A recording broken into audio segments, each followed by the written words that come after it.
This is our committee of the whole meeting. It's now 7:15 p.m. and we will begin with roll call, please. Thank you. Andrews? Here. Ellis? Good evening. Here. Thank you. Francie? Here. Gordon? Here. Kochman? Here. Mackey? Here. Meskis? Present. Richrod? Here. Ross?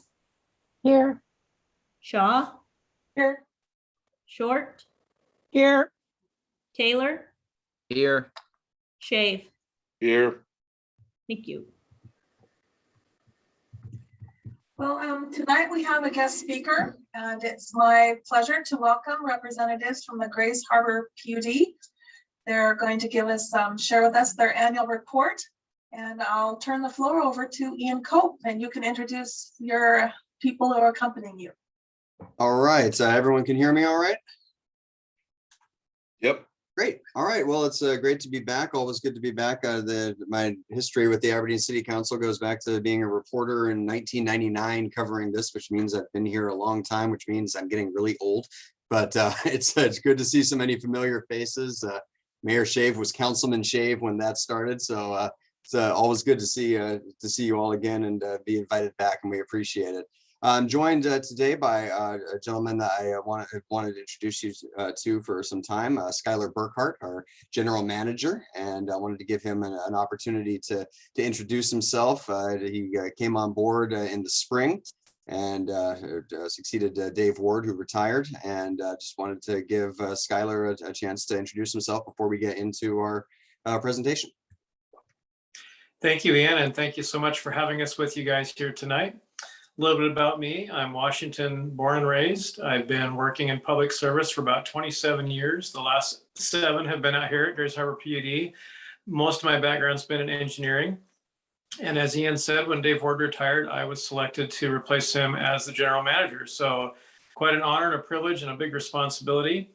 My family and I love living in East Grays Harbor County here. And my focus at the PUD is on service. Obviously, that's our mission. We'll be talking a bit more about that tonight. I really believe in teamwork and partnership and in positive change. So I'm trying to steer the ship straight there at the PUD and keep us serving you and all the citizens of Grays Harbor County. And back to Ian. Thank you. Before we start, I see that Commissioner John Martin is on as an attendee, and we'd like to have him speak as well. Is it possible to get him added in as a panelist so he can address the council as well? Yep, I'll switch him over. Great, thank you very much. All right, I will go ahead and share my screen here.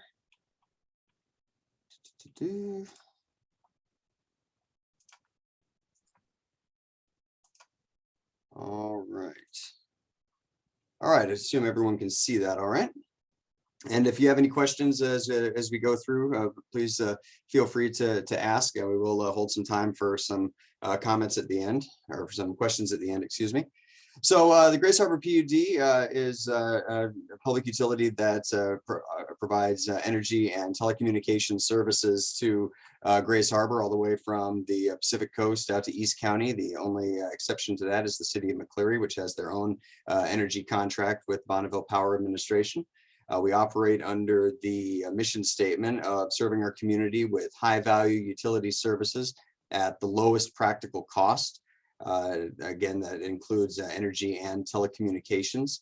The high value is, we know how important it is and how important the service that we provide is. And the lowest practical cost is, obviously there's a cost that goes with the purchase of energy and everything. And we try to keep that as low as we can while still recognizing the reliability and the safety and the cost that we have to have in providing that energy. Just a little about the service area that we cover. We provide energy services to 43,000 customers in 2020. That involved the sale of nearly 900,000 megawatts of energy.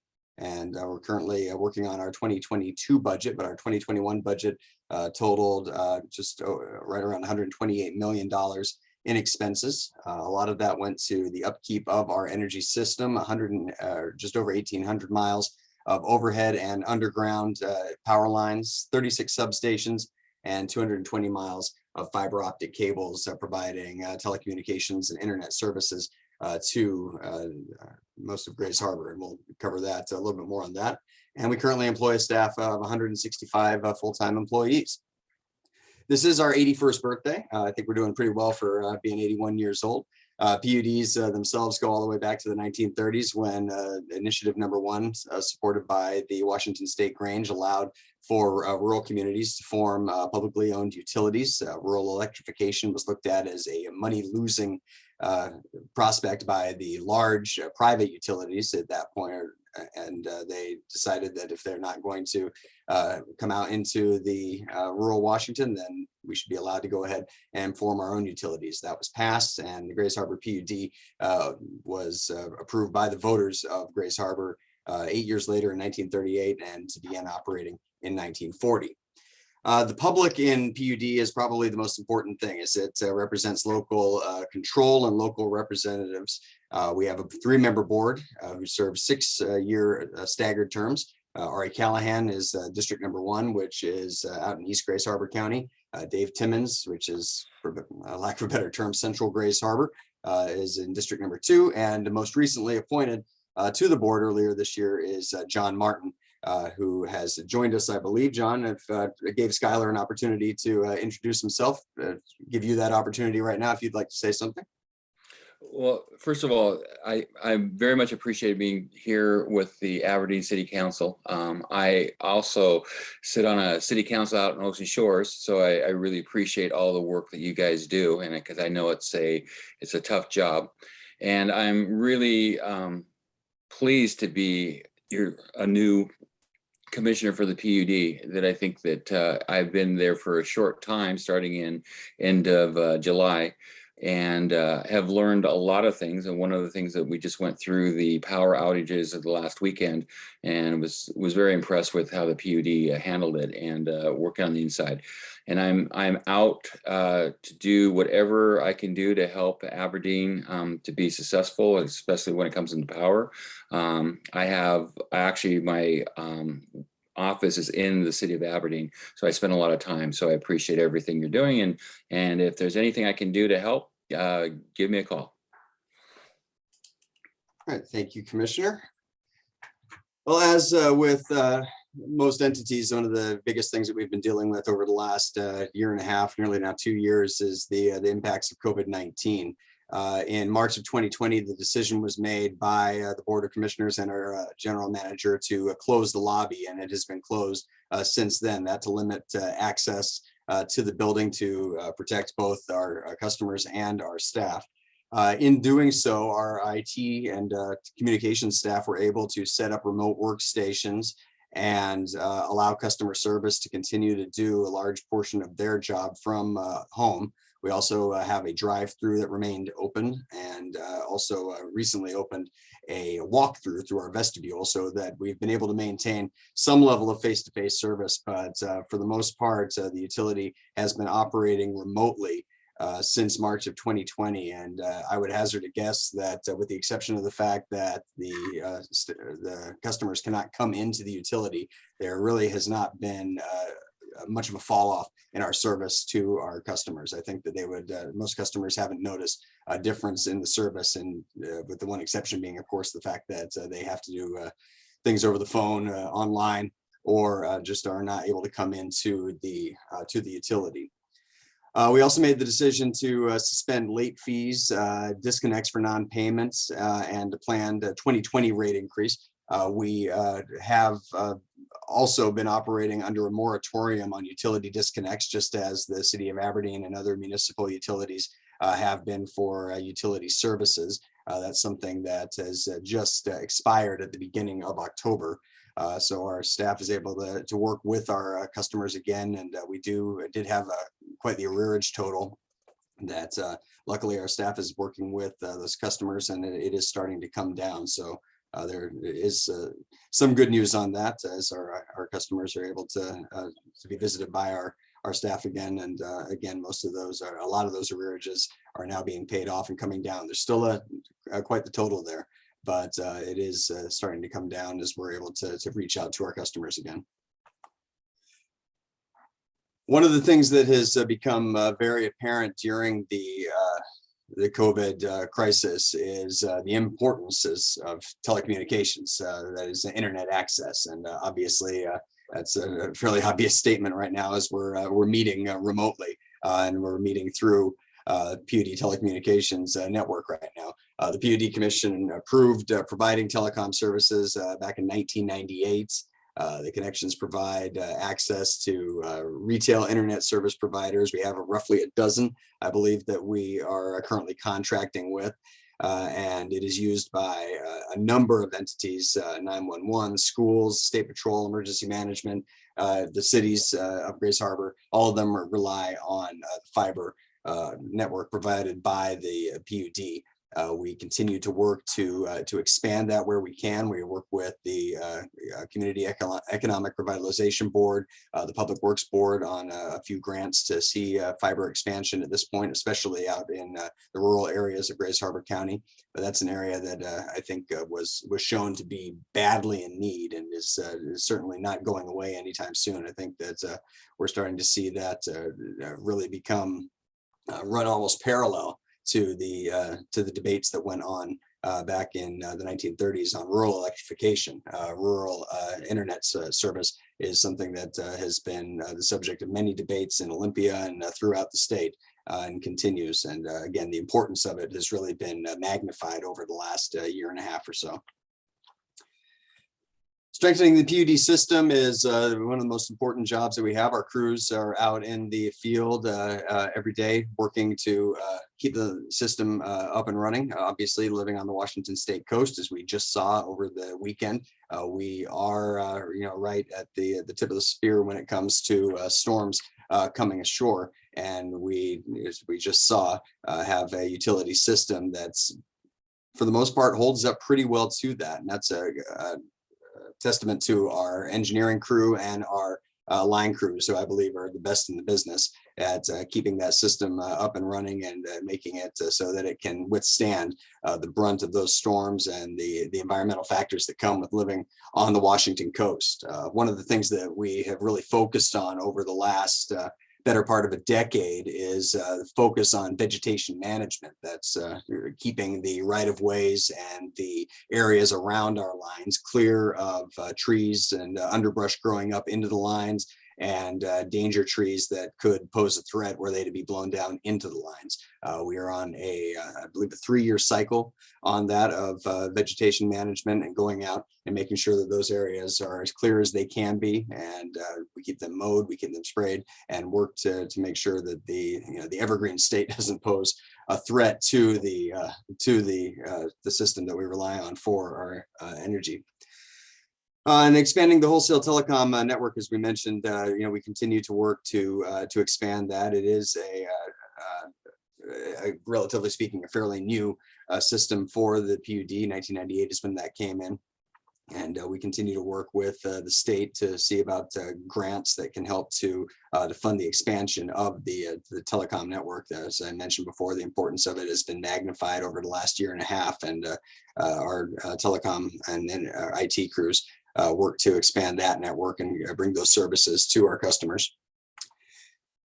Reliability is, as I said, something that we're pretty proud of here at the PUD. The Washington coast gets hit routinely with storms, and as you can see by this graphic here, 69% of the outages that we dealt with in 2020 were storm, tree, or wind related.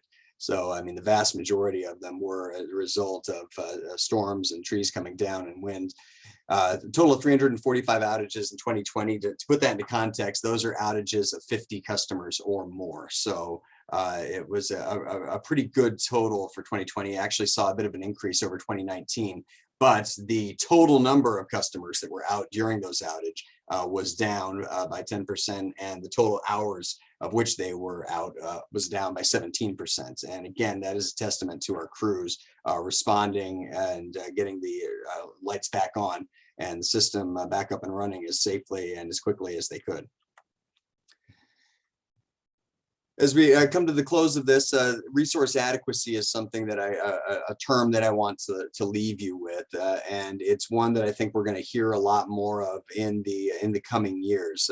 Resource adequacy at its core is the ability of utilities to provide enough energy to meet the demand that the customers are of what the customers are using. The passage of the Energy Independence Act in 2007 and the Clean Energy Transportation Act over 2 years ago prioritized clean energy, which we were fine with at the time because over 98% of the PUD's power comes from emission-free resources. Over 88% of it comes from the Bonneville Power Administration and the hydroelectric system on the Columbia and the Snake Rivers. Another roughly 10% comes from the Columbia Generating Station and nuclear power plant in the Tri-Cities. And that makes up over 98% of the PUD's resources come from emission-free resources, and carbon-free resources is something that has been very important to the state legislature. A lot of measures have been passed and proposed to ask us to do that. And we believe that we are already well ahead of the curve on that, which makes the third bullet point there the troubling point that the hydropower that has been the backbone and really the building block of Washington and the Pacific Northwest has come under attack. The dams on the Columbia and the Snake Rivers are targeted by environmental elements and legislators for especially the Snake River dams, the lower Snake River dams, for removal to, they believe, improve salmon runs. The PUD believes that if before any removal can be considered, we need to make sure that we have a reliable and affordable energy resource that can take the dam's place, and that just doesn't exist right now.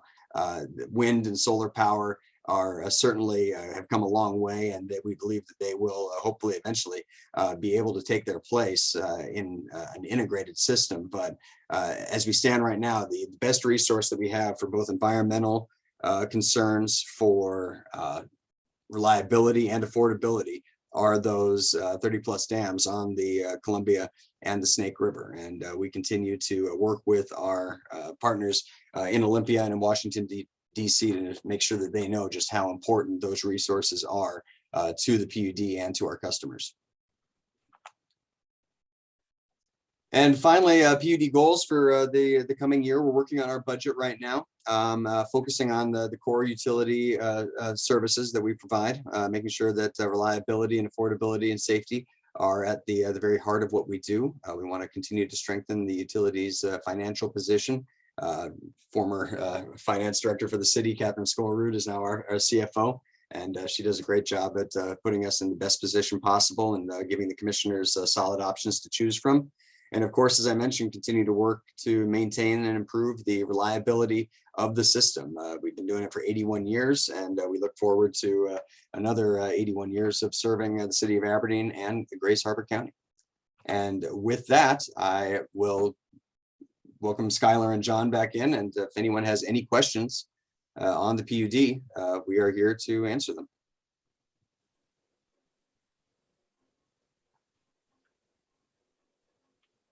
Well, thank you, Ian. That was great. That was a lot shorter than we talked about. Fine. I kind of, just in full disclosure, I told him, I said, now don't go too long. I've been practicing. Well, because I said our agendas have been long lately and we've been meeting late into the evening, but we were happy to have you and thank you. Do any council members have questions for Ian, our director or commissioner? Councilmember Meskis. Thank you very much. First of all, kudos to everybody at the PUD. I've been really happy with my own power at our house, so really happy when it stays on even through the big storms. I'm curious if there's any work being done on power storage, because I know that historically we've been really good at generating power, but storing it so that, you know, we have a reserve of some sort built up, you know, in the case of, you know, other things, you know, failing down the line. You know, it seems like that should be a focus as well. So just curious of your thoughts on that. I can take that one, Ian. So that's a great question. And there's two parts to the answer. The first one is it's really difficult to store power because right now, all of us using our devices and all the lights on around us, all the power in the whole world right now is also being generated at this moment. So there's a physics issue there that makes it really hard to store energy. But there is a lot of technology available for that. Ian referred to the hydroelectric system. That's a fantastic battery, basically made out of water, and all that potential energy there is sitting, waiting to flow downriver through the dams and the generators. And there's been a lot of technological advances in terms of real batteries, larger scale batteries as well. But those require a lot of chemicals and mining and manufacturing, and their capability isn't quite as much as, say, the Columbia River. So that is definitely an expanding area that there'll be a lot more coming in, but there's also the cost to consider and the other impacts on the environment. So we're looking forward to that. That really does help with things like wind and solar because they sometimes will generate when people don't necessarily need energy. So the storage systems you're asking about will help shift that. They shift the generation of a resource over to when people need it. So great question, very insightful. Thank you. Councilmember Richrod. I'm working with Downtown Aberdeen Association. We've got businesses filling up the spaces downtown and people from out of the area asking about setting up businesses here. And wireless communication is a big issue. And for example, we're setting up, we were meeting with some people for setting up offices in the Becker building, but there isn't any wireless municipal wireless available, like say Bremerton and some of these other cities have. And I wondered how close we are to having that available for everybody to use downtown or the citywide or however they work it out. So that's not something we've thought about deploying in a city or any particular municipality. When COVID started, we were actually donating some equipment to provide some wireless hotspots. So the PUD made sure we had the right fiber networks in those areas, and then we helped plug all that in to provide those hotspots for people. Ian can correct me if I'm wrong. I think we have at least 6 or 8, which have been great. But what you're talking about is a little bit harder because it would blanket a much bigger area. It would be something we'd have to partner with the city on for some of the equipment that would be in the city streets and rights of way. But it's definitely something we can talk to our IT department about doing. It would be a pretty concentrated effort in an area like you're talking about. Just even the downtown area would be pretty intense. When we refer to the PUD's network, we would generally run a cable or a fiber to a building, and then there'd be some infrastructure inside the building to help create an internet network internally, kind of like you might have in your house. It can happen on a commercial scale like that in any building really, but to do it a little more broadly and have it be wireless and available in the public streets is a bigger project, but it's possible. So I'll make a note of that and bring it up with our IT department, and we'll get back in touch with the city and let them know what we can figure out on that. Thanks for asking about that. Do any other council members have questions for our guests?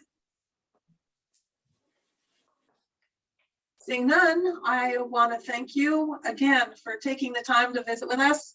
And hopefully next year we'll have the lights on at City Hall and you can join us in person. Look forward to it. Thank you very much, Council President Shaw, for having us, and Mayor Shea for the hospitality. And we do look forward to visiting with you in person, hopefully in 2022 and into the future. Thank you. Thank you. Thanks, Ian. Next on our agenda is reports from department heads. And so I'll start with our Community Development Director, Lisa Scott. Thank you, Council President Shaw, Council and Mayor.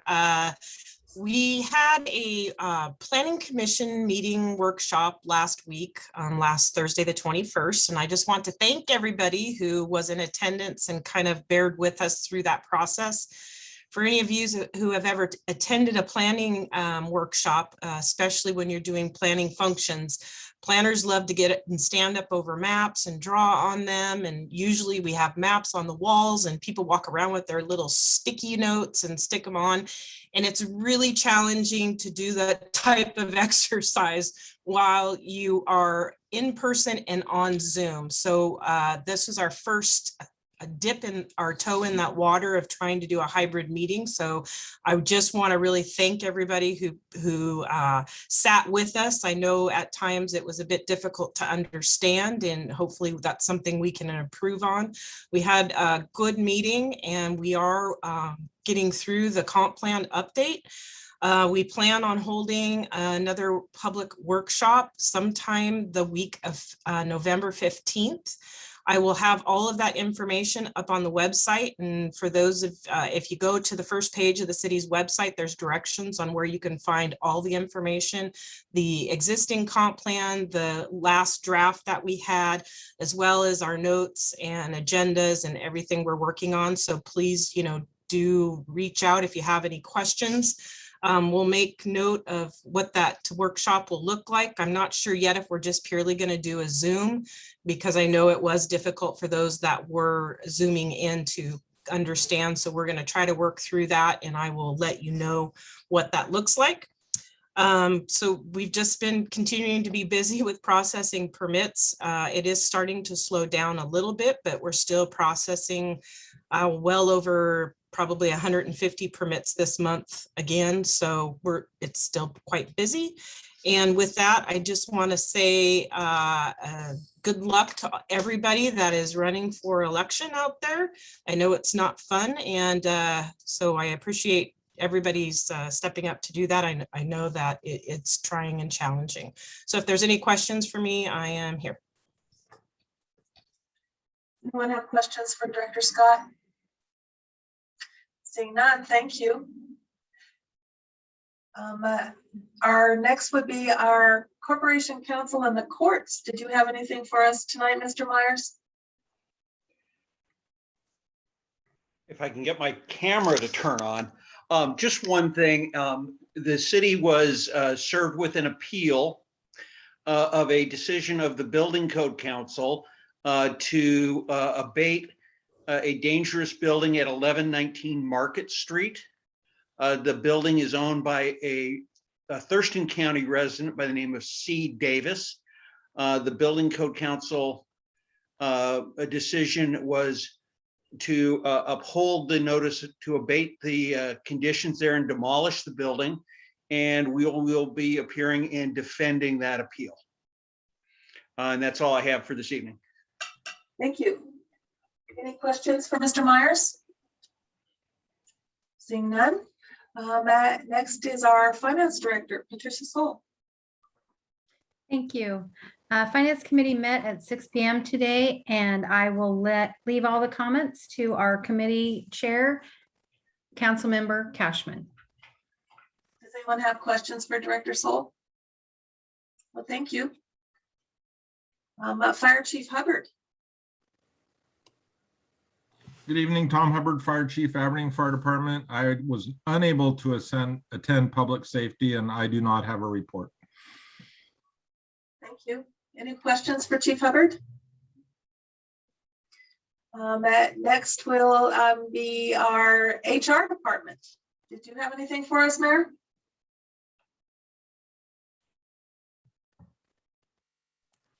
Mayor, you're on mute. Sorry. Famous words. The HR department's looking pretty skimpy, as you know. Debbie Mills took another job, and also Alicia is moving to another job, and her last day will be November 12th.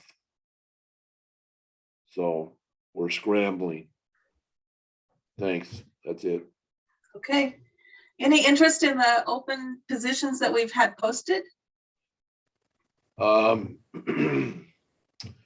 There's been, I think only, at this point, there's one submission for city attorney. And I think there's one for HR director. And that's all I can think of as Okay, for the latest report. thank you. Does anybody have any questions for the mayor? Seeing none. And I don't think our. Oh, Tawny had a question. Okay. When did we lose our human resources director? I don't remember hearing about that. She posted her resignation letter over a week ago. Did we get that in our email? Nobody on the council got that? No, we did not. I wasn't aware of it. I'm sorry, I thought that was posted. Alicia just posted hers today. Yeah, I saw hers. I just hadn't seen Debbie's. Okay, sorry. I thought she posted that. Thank you. And I don't think Director Barnum is here tonight. So as Police Chief Steve Shoemate with us. Yes, thank you, Council President Shaw. And so Public Safety did meet this evening. What Fire Chief Hubbard failed to mention was he actually was at a fire, so he couldn't make the meeting, and he actually raced home so he could come on to the City Council meeting. We weren't sure he was going to make it, so obviously happy he was able to make that. And I will defer the remainder of the comments for Police and Fire to Public Safety Chair Tawny Andrews, and I'm available for any questions. Anyone have questions for the Police Chief? Looks like you're off the hook tonight. For now. For now, there you go. Our Public Works Director, Rick Sanger. Thank you, Council President Shaw. Public Works met yesterday at 4 o'clock, and I'll leave the report to Council or our Committee Chair Meskis. And as always, I'll answer any questions anybody has. Anyone have anything for Councilmember Ellis? Rick, I'm going to ask you so that you can maybe provide some public information. I understand there's sandbags and sand out for folks who need to mobilize with sandbags for the potential flooding we may see tonight. Yeah, we always put sandbags out at the, there's a spot in the water department paved area parking lot. We put those out for the public. And then if it gets serious, we open up our yard and allow sandbags to be made at our sandbag filling station as well. And people don't need to bring a shovel. There's a shovel there typically, if I remember. Well, we always start out with a few shovels there, and they aren't always there at the end of the night. So depending on when you get there, you might need to bring a shovel. Okay, thank you. Okay. Is that in your budget? Yeah, about 2 dozen of them. Okay, well, that will conclude our director's reports unless anyone else has questions for Director Sanger. Oh, it looks like Councilmember Ellis has another one. I also wanted to know if the street sweeper will be out and about to scoop up leaves and keep those drains clear. Street sweeper is out as often as we can. When it rains, it's a vacuum sweeper. We can't run it when there's pooling water. So when that happens, you'll see, usually we have 2 or 3 one-ton pickups with maintenance workers in them that get out, rake the leaves off the catch basins and throw it in the back of their truck. So yeah, we always do that every time there's heavy rainfall and potential for plugging up the drains. Awesome, thank you. I might add as a public service announcement, it doesn't help when you take your blower and blow all the leaves from your yard on top of your drain. That's what causes flooding in front of your house, just in case anybody was curious. Thank you. Anyone else? So it looks like that'll conclude our director reports. Next, do you have anything for us tonight, Mayor Shea? I don't have a whole lot here. I just report that it's, as you all know, it's budget time, and I've been meeting with department heads last week and this week and into next week, going over their budgets. And so that's been a whole lot of fun. And that's pretty much taken up most of the days. So that's it. Thank you. Next is council time for non-standing committee reports. I'll start with Councilmember Andrews. What have you been up to? Well, a lot, but so we had a great workshop last week with the museum board. At least I thought, yeah, everybody had some great questions. I tried to sit back a little bit and let the board answer the questions. But so that was good. I attended the Seaport meeting last night. I'll defer to Councilwoman Meskis if she wants to, because she sits on that board. But that's it. Thank you. Councilmember Ellis.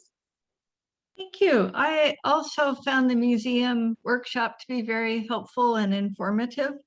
And then attended the Planning Commission workshop for the comprehensive plan.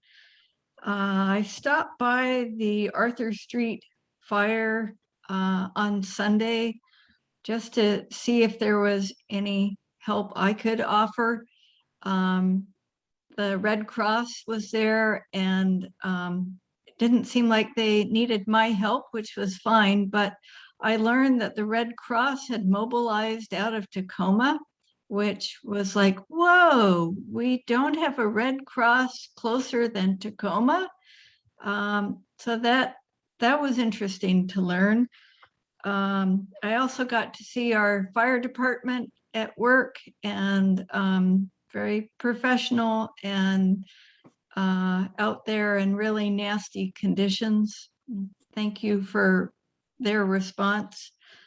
And then I met with some Olympia staff to talk about their public process that resulted in a 5-year homeless housing plan and the construction of several hundred new low-income housing units. And then Tuesday, I tuned into the county council meeting and got to hear them vote unanimously to accept both proposals to provide cold weather shelters in Aberdeen. So hurrah for that. Fine. Unfortunately, I think with the two of them, they're only able to provide 33 beds. And so there will still be quite a number of folks out in the weather. And that's that for me. Thank you. Thank you. Councilmember Francie. Hi, I was able to take part in the comprehensive zoning plan and also was able to help out with the Grace Harbor Stream Team cleanup of Alder Creek. And I just want to say we cleaned the whole watershed there. We cleaned from the college all the way to the mouth of the creek on the Chehalis Bridge. Wow. Thank you. Councilmember Gordon. Nothing at this time. Thank you. Thank you. Councilmember Cashman. Good evening. I also have nothing to share at this time. Councilmember Mackey. Good evening. I have nothing this evening also, but thank you. Councilmember Meskis. Thank you very much. Good evening. I attended the Seaport board meeting last night, and lots of really fun stuff going on. I was actually voted or elected as the board secretary, so I have a few more responsibilities there now. And I wasn't really, I figured Tawny was going to report, but It's okay. So I don't have the minutes up from the meeting, but just a few things. The lady was not able to sail pretty much all the month of all this last month and part of September due to some repairs that need to be done. But she is, I believe, moored right now in Port Townsend, and they're arranging for repairs. So she should be able to have a really good sailing season. And they're just getting into the winter parts of hiring a port captain and getting all that going. They are going to have a auction here very soon. So they're gathering some items, and they're going to have a really fun online auction, I believe in November. So make sure you guys get the date for that. It's going to be a lot of fun. And they're just really working hard on getting their event center together and getting the different things cleaned up and keeping things moving. They are profitable. They are in the positive, which is really amazing considering everything everybody's gone through, especially with the pandemic. And then I also had a really good discussion this morning with Chief Shoemate. Always a pleasure to talk to him, especially about some of the more serious issues that we have to contemplate. So I really appreciate that he's able to make himself available to us and help us make some tough decisions. So we'll talk more on that later tonight. Thank you. Councilmember Richrod. I also attended the Planning Commission meeting, and I just wanted to say the only thing different to add to it was that the consultant firm Makers out of Seattle that's helping us with this is first rate, and they have the expertise and the ability to do this. And part of that is they want to know everything that we want.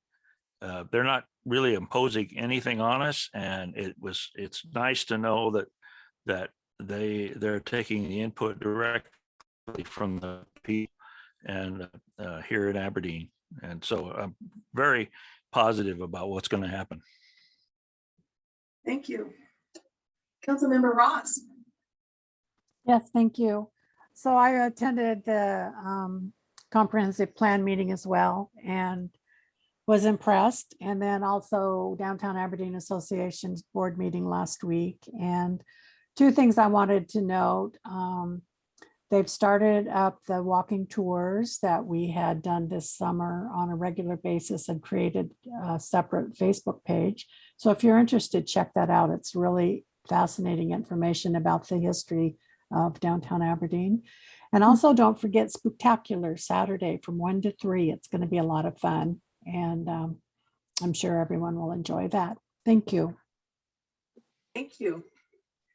Councilmember Short. Nothing tonight, thank you. Thank you. And Councilmember Taylor.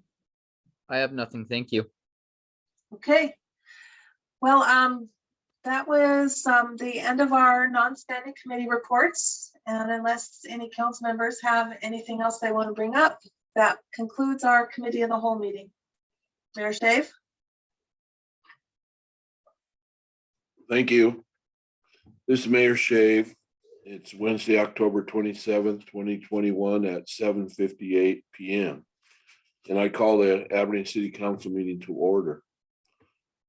Public comments and public hearing comments are included during the Zoom video meetings. The public was notified that if they wish to speak during the meeting, an email be sent to the city clerk and indicate if they would like to speak or have the clerk read the comment. If they desire to comment live, they will be called on during the meeting and allowed to speak for 3 minutes. All written comments are provided to the council members.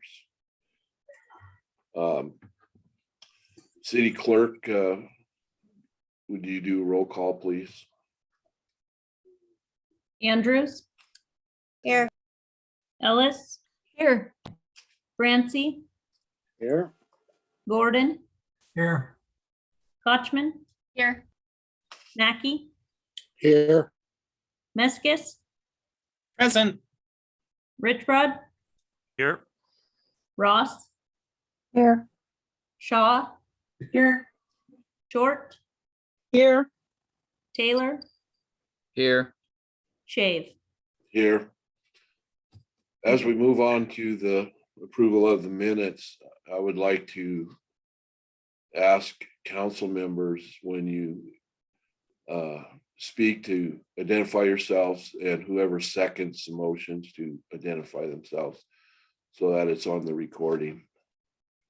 I'd appreciate that. Thank you. Next item is approval of the minutes. Mayor Shave. This is Deanne Shaw, and I would move for approval of the minutes. That's good. Second. Who seconded this? Councilmember Meskis, Councilmember Ross, did you second it? No, it was not. It was Councilmember Meskis seconded. There's a tie between Liz and myself. Just for the record, it was. We were practicing. Yeah. All right, thank you. Motion been made and seconded to approve the minutes of the previous meeting. Is there any discussion? Mayor Shave, this is Shaw. Yes.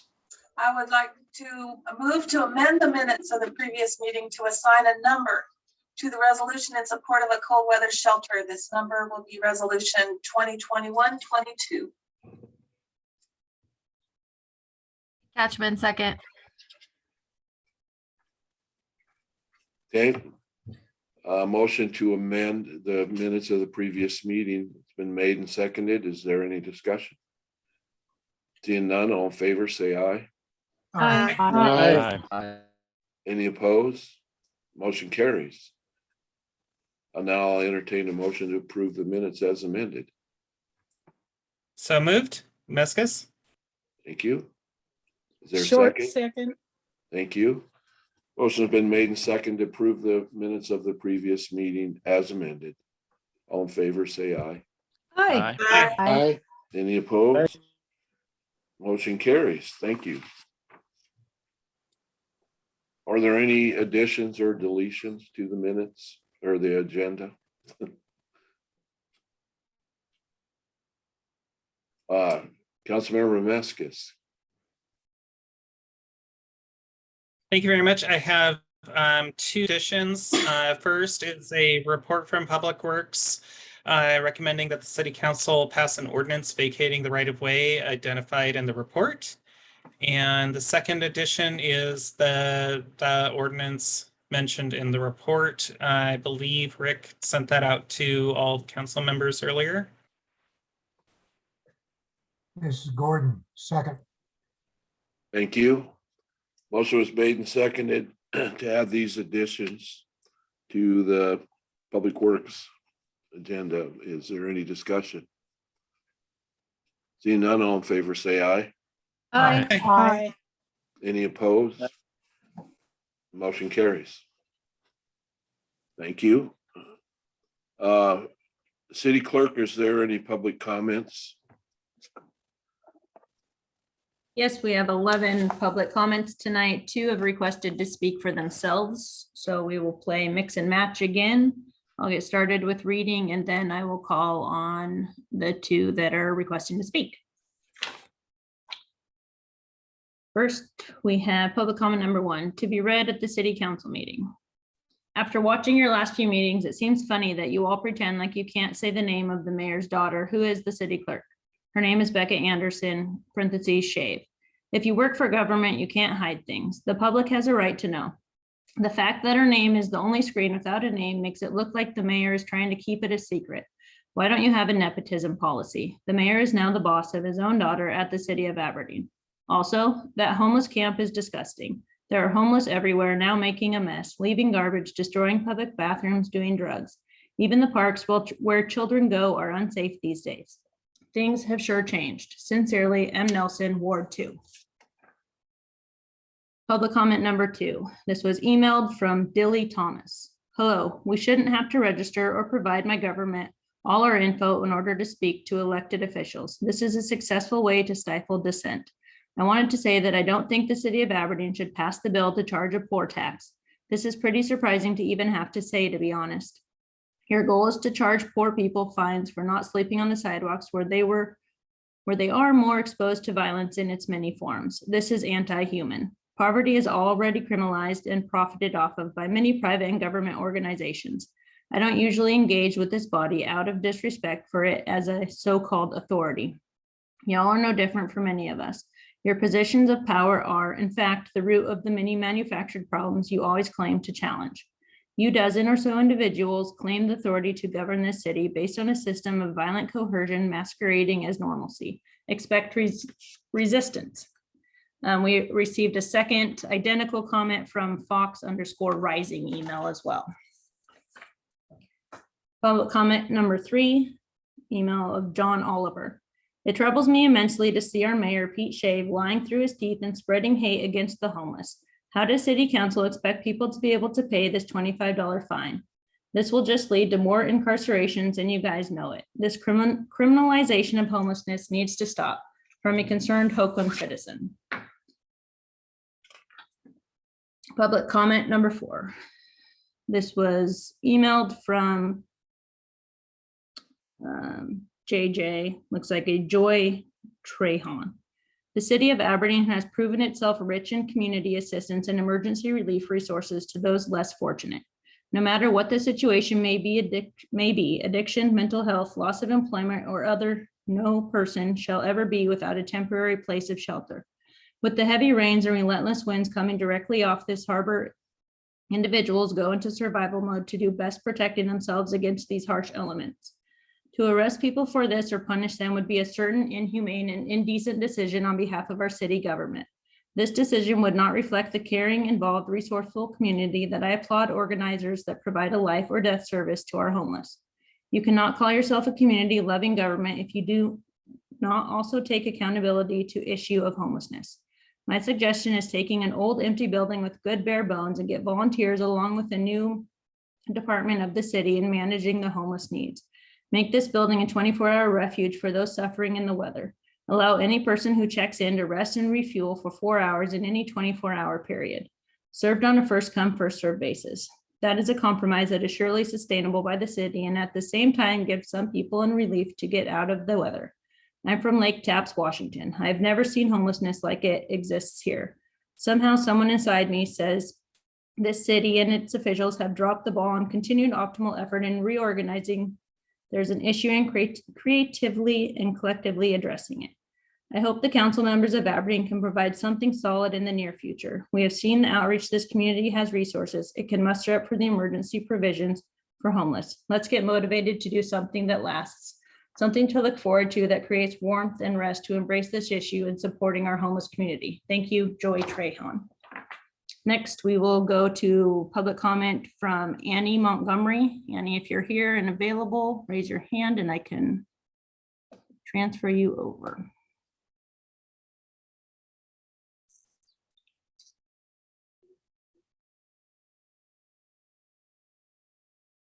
Did you move?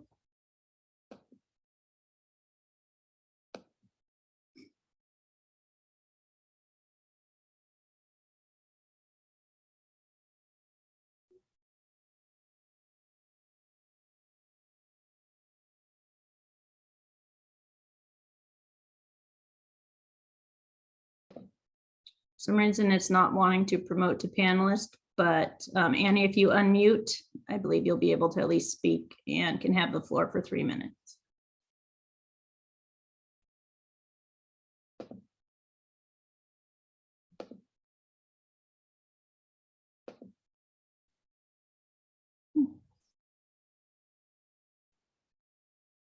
I guess. Let me see, it looks like she logged off.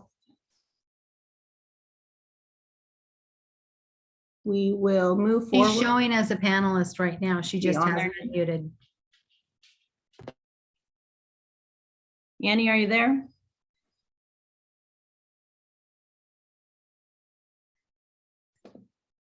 Hear me? There you are. Go ahead. You have 3 minutes, Annie. Thank you. Sorry, it kicked me out when it did the panelist thing. Thank you for the time tonight. I just wanted to share that lately I'm just filled with so much hope for our community for a lot of reasons, but two mainly as of lately. For our house community, seeing everyone come together, set aside differences, open their hearts and recognize how harmful silence is has been really reassuring and incredible. We're so powerful together, and I see everybody recognizing that. Also witnessing a shift in our unhoused population and their self-worth, their confidence to create solutions and their drive for change. It's really without measure, and it can't be matched. We don't have all of the money. We don't have any of the money in comparison, really. We don't have the power, and to watch others use theirs in such a way that divides us so brutally, it really kills me inside. We want Aberdeen to be its best.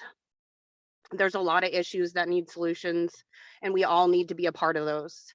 The continued attempt to divide and conquer us is backfiring. I regret to inform everybody who is attempting to do that. And as a community of humans with beating hearts, we have made a really easy decision, and we hope that all of you guys do too. Before temps drop to freezing levels, whether it's in that dang parking lot that we're in right now, or it's an alternative location, we will have a location where people can, or people who are unhoused can reside. A camp supported by the campers themselves, the community, outside donors and supporters, a transitional low barrier camp where our people can meet their basic needs to survive, where they're able to regain stability, receive support, access community resources, and transition to better days. A place when there's nowhere to go, where they can go. You don't have to be a part of the solutions, but you have to stop the harassment. We're going to take care of each other, and we're going to lose less people this winter because sitting back and watching people suffer isn't an option anymore. I'll leave everyone with some simple truths that are brought to light each day by removing these barriers and bridging the social gap that we have here, and everybody is just sick and tired of. If above all else, the city's government does not put the best interest and well-being of all its people first, then what are you guys really here for? A reminder that cruel and unusual punishment is prohibited by the 8th Amendment of the Constitution. If you'd like us to break it down in details on public record, we can. They aren't stories, it's real traumas, real lives. So please stop it. There is clear moral issues with punishing someone for carrying out life-sustaining activities in public when there are no alternatives. People who are already suffering are being punished further for suffering, and it's a violation of their human rights. A shelter with 5 beds or a shelter with 45 isn't enough, and you know it. It's a start. However, the folks not covered will be by a lot of people who care. Thank The you, camping Jenny. work. Thank you.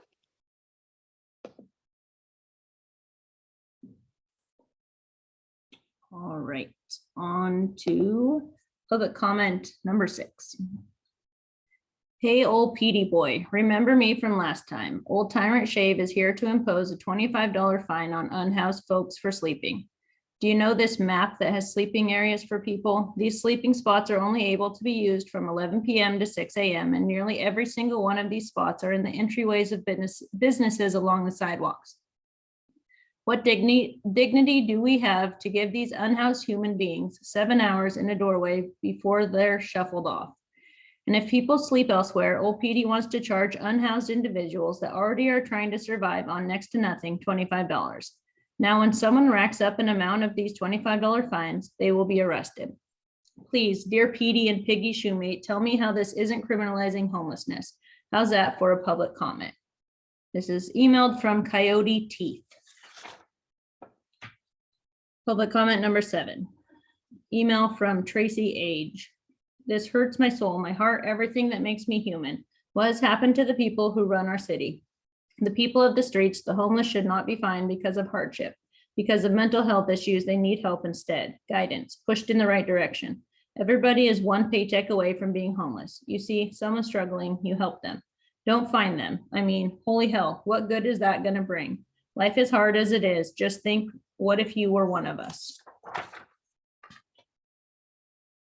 Public comment number 8. My name is Madison Hover and I reside in Montesano. I would like to comment to be read live. I'm writing to you on behalf of the homeless population of Aberdeen. After hearing about the proposal for the $25 fee for those who sleep on public property, I want to say that it is illegal and inhumane. Not only is this illegal, but it violates as well as contradicts the 8th Amendment. Proposing fees to those without homes for sleeping in public without providing an alternative form of shelter is dangerous. The weather's beginning to get colder at night. And as this happens, the chance of developing hypothermia is increasing. Just recently, one of our homeless friends succumbed to the harsh weather. I can't help but think that this could have been prevented if there were adequate means of shelter for the unhoused. As the 8th Amendment states, excessive bail shall not be required, nor excessive fines imposed, nor cruel and unusual punishments inflicted. The $25 fine can be considered a cruel and unusual punishment. Being homeless is not a crime. Recently, Pete Shave rallied up excavators and went on the premise of Tassel 3.0 and decimated the supplies they had acquired for their cold weather shelters. He did this with the justification that this was posing a fire hazard and completely disregarded their intentions of building themselves shelters. This behavior that came from our mayor is disturbing. When he did this, he showed that he held no regard for the safety of our unhoused friends. These shelters could have protected them from the harsh weather. It is illegal to evict them from their campgrounds without providing an alternative place to stay.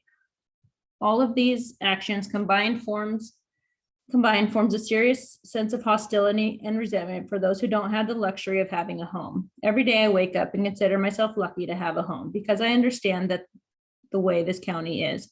I understand that it does not favor the poor or the unlucky. We are all such closer to homelessness than we know. While considering myself lucky, I understand that I live in a shared space with 2 other roommates, and I have 2 jobs to keep myself housed. The housing epidemic in Grays Harbor is making it increasingly more difficult for people to stay off the streets.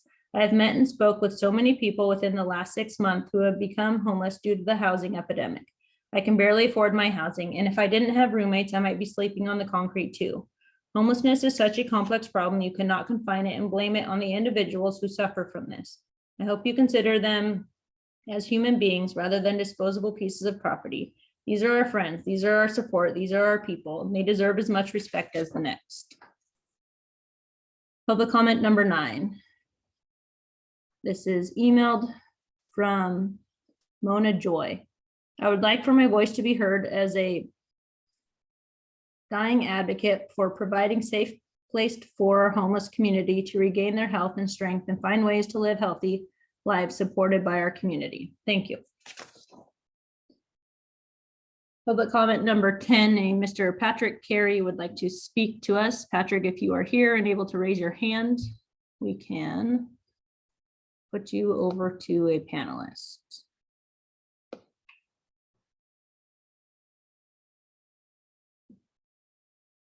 I'm not seeing Patrick, so I have one more to read and then we will attempt to call him again. This is email from Paul Leach. 410 East Grant Street is now a pile of ash and rubble thanks to an illegally parked homeless RV that caught fire and burned down the house it was next to. Had this happened in the summertime instead of after we just had a good drench, it would have been catastrophic. This is why we don't want homeless on the streets with no expectations or requirements to try and better their situation. They get everything for free and respect nothing. Because they get everything for free, they're encouraged by groups like Chehalis River Mutual Aid Network, Antifa for short, and misled to believe that they have the right to do whatever they want. They leave trash everywhere, including dirty, disease-infested needles. They feel no obligation to clean up after themselves because they know some schmuck will come along and do it for them. They destroy our natural spaces and parks and scare off tourists. Aberdeen Gateway Center, right, more like the new homeless crash spot. How willing are you to get out of your car with a strung out junkie yelling at the air? There needs to be stiffer penalties for breaking the law. They need requirements such as job searches and rehabilitation goals rather than no expectations at all. We, the Aberdeen citizens, pay the taxes. We have the rights. Community services would be a great consequence for their and anyone else who litters for that matters, crimes. Plenty of trash to clean up for all. Vote Team Aberdeen. Casey Ann Morrison and Melvin Taylor for Ward 1, Norman Klein for Ward 3, and Tara Croft for Ward 4, Debbie Pericini, Ward 5, and David Lawrence, Ward 6. Go Team Aberdeen. Let's go Brandon. And we'll try one more time for Mr. Patrick Carey if you are here and would like to speak. raise your hand or unmute so we can acknowledge you. Seeing nothing, that concludes our public comment. Point of order. Mayor, you're muted. What is the point of order on reading the public comments? In the past, we have not skipped over reading a comment just because it was similar to another. And tonight, there was a comment by, I believe it was from Fox Rising that was not read because it was similar to another. I believe we should read that into record. The comment was it was identical to the other. But we've had comments that were identical before from other groups, and We they've don't been read. we don't need to read identical copied It's been read in comments. the past, so why is that changing now? Shouldn't that require a Thank you. vote of the council? Moving on to Shouldn't that require a vote of the the council to Finance skip over Committee. comment? Finance Committee Chair Katie Katz. I guess not, huh? That's wrong, Mayor. I You guess are you're out wrong. of order. You're out of order, sir. Councilmember Meskis. And if you're going to tell me I'm out of order, I'm going to have you muted. Councilmember Catchman, Finance Committee report. Yeah. Good evening. Finance met tonight at 6 o'clock via Zoom. We went through the financial report that was sent out to council prior to the call. Revenue and expenses continue along similar trends as we've seen and are right on target level year to date. We also discussed the ARPA funds, and city staff will be meeting in the next few weeks to put together recommendations for council review. We do have one report tonight on discussions related to city janitorial services. There are a few administrative changes that need to be made for mathematical figures only. So I will address those at the start of the report and make one motion to approve as corrected. But prior to doing that, I would make a motion that we approve expenditures and payroll. This is Debbie Ross. I second. Thank you. Motion was made and seconded to approve the expenditures and payroll. Is there any discussion? Seeing none, it's a roll call vote, please. Motion to approve accounts payable in the total amount of $551,003.11 and payroll in the total amount of $92,248.63. Check numbers 25308 and 74980 through 75147 and wires 1283, 1286, and 1290. Conducting roll call. Andrews? You're muted. Muted. Yes, there we go. Thank you. Ellis? Yes. Francie? Yes. Gordon? Yes. Kochman? Yes. Mackey? Yes. Meskis? Yes. Rich Rod? Yes. Ross? Yes. Shaw? Yes. Short? Yes. Taylor? Yes. And Mr. Mayor, motion is approved. Thank you. All right. Next, there are a few corrections to the report tonight, and I'm going to share those before making a motion. They are corrections related to the dollar amounts on here. So all references of $7,600 monthly should read $7,150 monthly. All references of $91,200 annually should read $85,800 annually. And the reference in paragraph 4 for $33,800 to $69,185 should read $39,200 to $75,585. I would move we accept as corrected the report from finance and the finance director recommending that the mayor be authorized to execute the contract with SMS Cleaning Inc. for citywide cleaning. This is Debbie Ross. I second. Thank you. Motion is made and seconded to adopt this report. Is there any discussion? Under discussion, This is a professional cleaning service that's going to do all of the city buildings. First time we've ever done that. Anything else? Seeing none, all in favor of the report, say aye. Aye. Aye. Aye. Aye.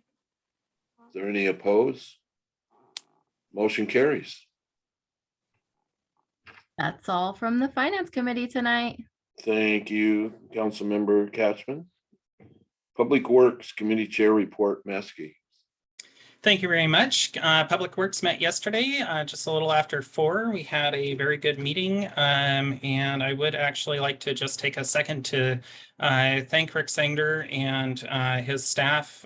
They are really scrambling to take up the slack from Chris and also work with limited staff and what they can do. So even though we make a couple mistakes here and there, we're definitely willing to work with everybody and try to keep things working and moving smoothly. So let's get right into it with our reports. First, we have a report from Public Works, and the Public Works Director Public Works Director shall be authorized to expend funds to purchase a 4-post lift in the amount of $7,335.42. I move we adopt this report. Gordon, second. Thank you. Motion was made and seconded to adopt this report. Is there any discussion? Under discussion, Councilmember Maskis. Just for clarification, this is being purchased mostly with FEMA grant funds that have been allotted to Public Works for expenditures such as this. And this lift is a much more expensive lift, and the fact that we're getting it for this price is going to really help the Public Works facilities with the repairs and keep those guys safe. Okay, any other discussion? Seeing none, all in favor of the report, say aye. Aye. Aye. Aye. Any opposed? Motion carries. And next, we have a report from Public Works and the Public Works Director recommending that the City Council authorize the expenditure of $31,000 from the American Rescue Plan Act funds to Public Works as part of the 2021 supplemental budget. I move we adopt this report. Gordon, second. Thank you. Motion is made and seconded to adopt this report. Is there any discussion? This report under discussion. I know you all read the report, but what this is under the proclamations, a considerable sum of funds backed up for utility payments, and in order to help customers. No, that's not this report.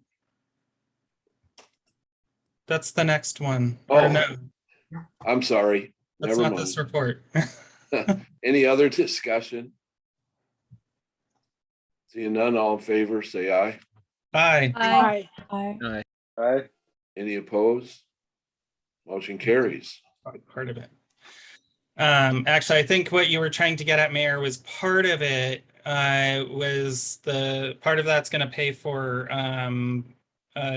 a person to work to take care of the new payment plans, and it's going to be between finance and Public Works. So it's part of it, but it's not the whole report. There's some other parts of that, some other expenditures in that report. So that was just part of it. Sorry. So moving on to item number 3, we have a report from Public Works and the Public Works Director recommending that the City Council shall authorize the mayor to sign an agreement to extend the contract with Hilt's Consulting Group. I move that we adopt this report. Ellis, second. Thank you. Motion was made and seconded to adopt this report. Is there any discussion? Seeing, Councilmember Maskis. Thank you. Just for clarification, this is just an extension of time. It's not going to cost the city any more. It's just to determine a couple of things regarding the reservoirs and what the needs of the city will be, and could actually wind up, making it so we can consolidate everything and potentially into one reservoir. So it's just a time extension, so no additional funding needed. Thank you. Any other discussion? Seeing none, all in favor, say aye. Aye. Aye. Aye. Hi. Any opposed? Motion carries. And last report, we have a report from Public Works recommending that the City Council shall pass an ordinance vacating the right-of-way identified in the report. Gordon, second. Thank you. Motion was made and seconded to adopt this report. Is there any discussion? Seeing none, all in favor, say aye. Aye. Aye. Any opposed? Motion carries. Okay, and last under ordinances, we have the ordinance referenced in the previous report. Hang on, I'm just trying to get to the final section. So essentially, this is just a follow-up to to another report we passed earlier that's just vacating a section of property. And I believe this would be the first reading of the ordinance. So I move that we accept the first reading of. Gordon, second. Thank you. Motion was made and seconded to accept the first reading of this ordinance. Any discussion? Seeing none, all in favor, say aye. Aye. Aye. Any Aye. opposed? The motion passes. And that is all from Public Works. Thank you. Public Safety Committee Chair Report, Andrews. All right, so Public Safety met earlier this evening. As the police chief mentioned, the fire chief was unable to join us, although he did provide us with a report prior. And it just basically, he was discussing the structure fire that happened on Sunday morning, which happened at 1210 Arthur Street. As anybody on Facebook may have seen, there was a few other fires or a couple other fires today that kept the fire department very busy, as well as the Hoquiam department. So, you know, definitely shows the need for that, that RFA and that joint services. They're already using that. They're already doing it. So that's great. So over on the police department side, there's one item on the agenda, which is the second reading and public hearing of the public camping ordinance. On Saturday, the APD participated in the National Drug Take Back Day. 2 of the VIPs assisted with that event. A total of 13.4 pounds of medication was obtained for our citizens during the drop-off event. And just in case anybody knows, that is a day where they take in a large amount of them, but there is a drop box in both the Aberdeen Police Department and actually there isn't one in the Aberdeen. There's one in the Hoquiam Police Department, but in Aberdeen, you can drop that off if you call ahead and let them know you're bringing those in. Over, let's see. Oops, wrong form. Okay, so police officer Austin Kane has successfully completed the field training program as of October 13th, and he's now on solo patrol. So congratulations, Officer Kane. Wave to him if you see him out there. As a couple people have already mentioned, Spooktacular will be occurring this Saturday from 1 to 3 p.m. APD will be out and about as the youth and families that join this community event, and the volunteers and police services will be out there as well.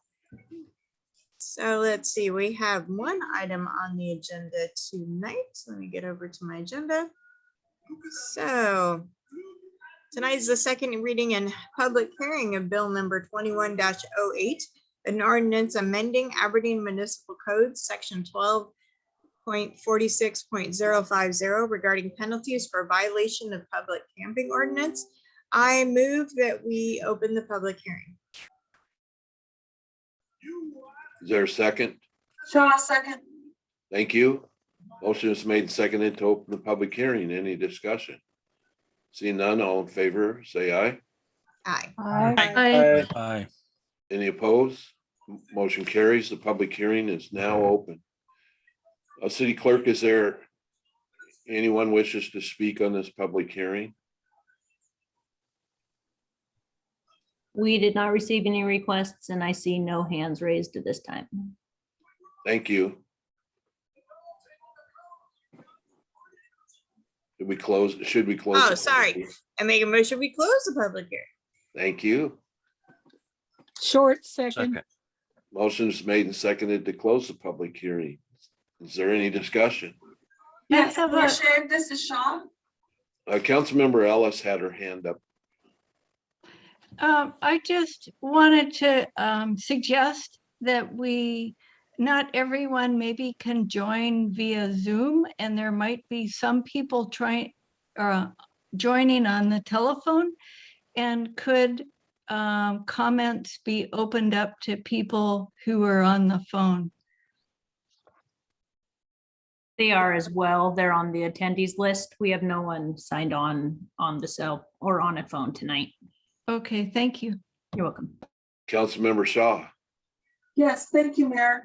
Just for the record, I was noticing when we were reading public comment earlier that several of those comments were meant to be for the public hearing. And just, I was wondering if we could make sure when we button up this meeting and create a record that those letters that were submitted as comments for the public hearing somehow be captured as part of this ordinance adoption. Okay, thank you. All right, so then I'll make a motion that we pass the second hearing of this new ordinance. Gordon, second. Thank you.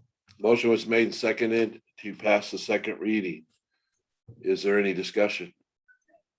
Councilmember Meskis. Thank you very much. I had a discussion with Chief Shoemate earlier today, as I mentioned earlier, and I was reminded of our job as legislators and the fact that, we as the council are the body that passes ordinances. And it is the duty of law enforcement to enforce those laws and enforce those ordinances. And, so it makes me really think and really have to read these things that we are working on. And I have to make a decision of, whether I feel this is a benefit to our city and whether it is something that our law enforcement can actually enforce. And my personal opinion at this time is that, this is not the right time to be passing an ordinance like this. We are not really in a great position to be able to fully enforce it. And it could get us into trouble as a city in a few different ways, in part because if we have ordinances we can't enforce, we can get in trouble for that. So, looking at it, we could amend it to try and make it so that we could pass it, but it would just make it the ordinance basically what it is right now. So I really appreciate the work that's been done on this. I appreciate that, we're trying to come up with solutions to the camping on the street. My personal opinion is that this is just not the right way to go about this at this time. Thank you. Councilmember Andrews. So I would ask that Steve Shoemate could speak to this, that perhaps he can tell us, because it was my understanding that this verbiage in this new ordinance made it so we could enforce it. So if you could. Yes, so perhaps if I could also share some information with respect to the public comment that was shared as far as a $25 tax on the homeless. The language in the ordinance is not changing as it relates to when we do not have available space for our homeless community, that there will be no enforcement of the camping ordinance for, which would be section 4, portions of any street right of way that are not expressly reserved for vehicular and pedestrian travel. While Public Works did put together that map that had various locations where they had highlighted yellow. That really, as I recall, it was at the time Chris Koski would put that together to aid folks knowing where they could go, set up a tent, and it would not obstruct with the pedestrian traffic. There are other areas within the city where that can still occur. The reason that, and this was also with the assistance of our acting corporation counsel, presenting this, is to help manage the challenges that are going on now within the city. And because as it stands, if we do nothing with respect to this ordinance, campers can continue to grow and encompass the entire city hall parking lot over the weekend when the vehicles are gone, and there's not much we can do about it. There are other city of Aberdeen pieces of property within the city of Aberdeen that same thing could occur, and our hands are really tied on that. So as I did share, and I certainly appreciate those various council members who reached out to me today personally, and we had pretty lengthy conversations. We're not looking at proposing to pass this and go arrest anybody for that matter. We're not looking at having this pass and for that matter issuing citations. But it would be a tool to allow us to manage this. And I anticipate if the council ultimately passes this, and if they pass this but come up with some other modifications that get us through the winter, as I shared with Councilmember Meskis, that certainly is what you elected leaders do. And then me as the chief of police, it is my responsibility to make sure we enforce whatever it is that you pass. But it is an ability for us to manage this. And I'll just add one last thing. If the council were to pass this and then decide, okay, we have another location for which we want the individuals at City Hall to go, we just don't want them at City Hall, then we would do very similarly to what we did in River Camp. We would provide notice, we would provide information as to resources, and then we would provide assistance in individuals if they had places to go, if they needed assistance to move their belongings, so on and so forth.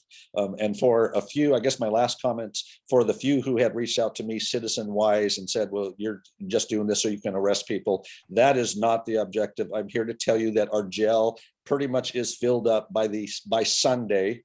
And then fortunately, Judge Solon does release a number of those come Monday and Tuesday. And so that is not the objective behind proposing this particular amendment to the camping ordinance. So thank you, Chief Shoemate, for clarifying that. And the only other thing that I wanted to add was that, we've been dealing with this for quite a long time. And we are limited to what we can do and what we can't do, but we need to do things that are within our limits. We have certain things we can do if we're specific. And if we don't give the police any tools at all, that's just not fair. And, we need to give them the tools they need to do what they can. It's my opinion. Councilmember Ellis. Thank you, Mayor. I agree with Councilmember Andrews. We do need to give the police the tools that they need to be able to enforce code. However, we aren't approaching this comprehensively.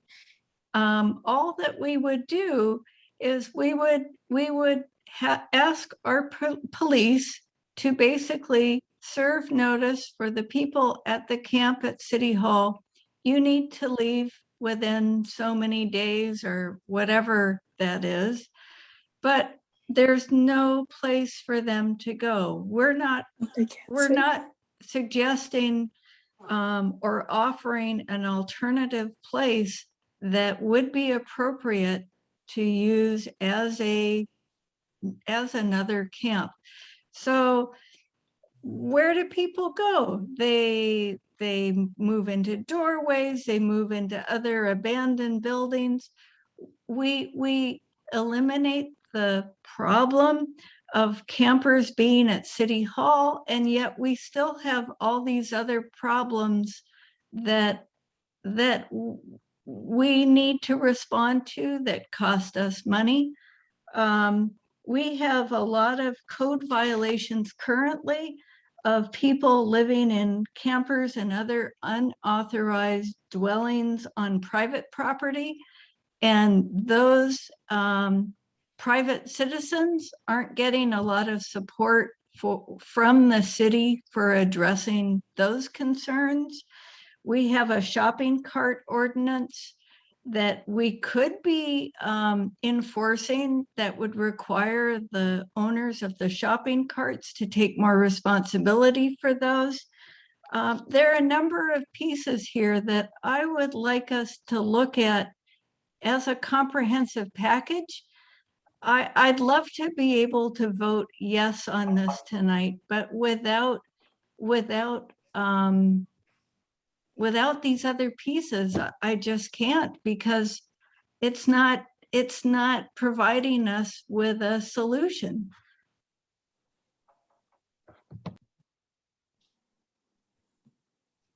Councilmember Rich Rod had his hand up for a while.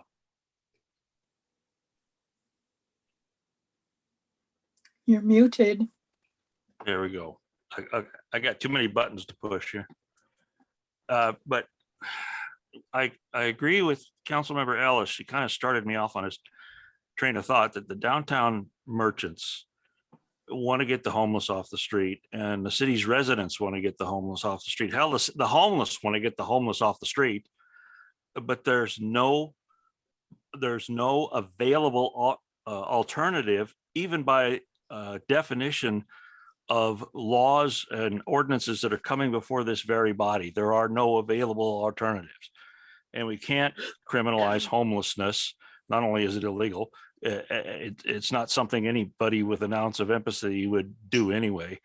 But this does impose, it's a fine, a tax, and an excise, whatever you want to call it. It requires people to pay a fine, and the people that are paying this fine don't have anything to pay it with in the first place. And so we make it a crime to be on the streets, saying you can't be here, but you can't go anywhere else. And laying out doorways, I don't know of any doorways that would be available that aren't on private property, and that's not a solution. Maybe there's public doorways that people could camp in, but sooner or later, we're going to have to get off the dime and quit screwing around with these useless little laws and petty punishments, and deal directly with the overall problem of housing. I mean, we got comprehensive solutions, and the city can't do it all themselves. Obviously, that's largely the power of the county to help with that. That's the requirement, really. But we need to seek rational help from the people who have the knowledge, expertise, and experience, and the scientific know-how to deal with this, and set up sure, it's going to be a temporary shelter for the cold weather, but we got to have some way for people who have nothing to be able to pick themselves up and at the risk of quoting the song, dust themselves off and get the help they need. And rather than simply pushing harder and making it worse, hoping that, if you hit somebody hard enough, maybe they'll learn. Well, that doesn't work. So if we don't do that, we're never going to solve any of this. We're just going to keep bickering about this and that. And I want to see comprehensive solutions. So that's that. Thank you. Councilmember Catchman was next. Yeah, I just wonder if there are any changes that are going to be made to the map that has been distributed. I know the areas in yellow on the map are very well traffic areas that our citizens really like to use in front of businesses that they go to all the time. And I remember council several years ago used to be full of downtown business owners, very concerned about people sleeping next to their business establishments. So I feel like if they leave the city hall parking lot, that they will be in front of our businesses, and we're solving the city's problem and creating a problem for our business owners that are really struggling right now. And second of all, when I looked at the map this afternoon and I asked if there was an updated version of it, I noticed that the plaza is still marked as a spot where people can go camp. So are we saying that they have to leave the parking lot and they can just go to like they're in the backyard, but they can go to the front yard. So I'm just a little bit confused about like Rich Rod said, there aren't really any options, but those options that are available don't seem to be super clear right now. Okay, Councilmember Andrews. So I understand where everybody's coming from, but this is my 8th year on the council and pretty much 8 years on the council. Nobody will hold the county responsible, and it's so frustrating. But the city does not have a housing department. The city does not receive money for the homeless. It's the county. People need to push back on the county. And I mean, we've spent a lot of money on this problem. The city has spent and spent and spent and spent, and we've pleaded with the county and we've gotten nowhere. And I just wish people would hold the county more responsible. Even the people who can do public comment to us, go to the county, hold the county responsible. I mean, I know everybody says it's an Aberdeen problem, but it's not. I mean, there's a huge homeless encampment out in Mo Cliffs. There is homeless in Hoquiam, even they don't like to talk about it, but there's there. And there's a huge homeless encampment in Elma. You know, they're all over our county, but everybody focuses on the ones that are here because they're the ones that most people see. But I guess that's where my frustration lies. And I mean, Katie, you're right. Maybe we do need to update the map, but you know, I mean, we probably do, but that would be the most I think we need to do. I mean, other than that, I don't think we should, you know, the city's tapped out. Well, we're spending money every day. I know. Here now. Mm. Councilmember Ross. Well, I would like to see the map updated. I'm not in favor of them moving their tents downtown on the city sidewalks. And I know that there's been a lot of research done on city-owned property where they could go, but is there any place where we could suggest that if they wanted to move, they could? And does it have to be a part of this plan? Chief Shoemate brought this before the council because he felt he needed it to better do his job. And I want to be supportive of Chief Shoemate, but I also understand the need for a place for the campers to move to. So what does it take to get another place designated?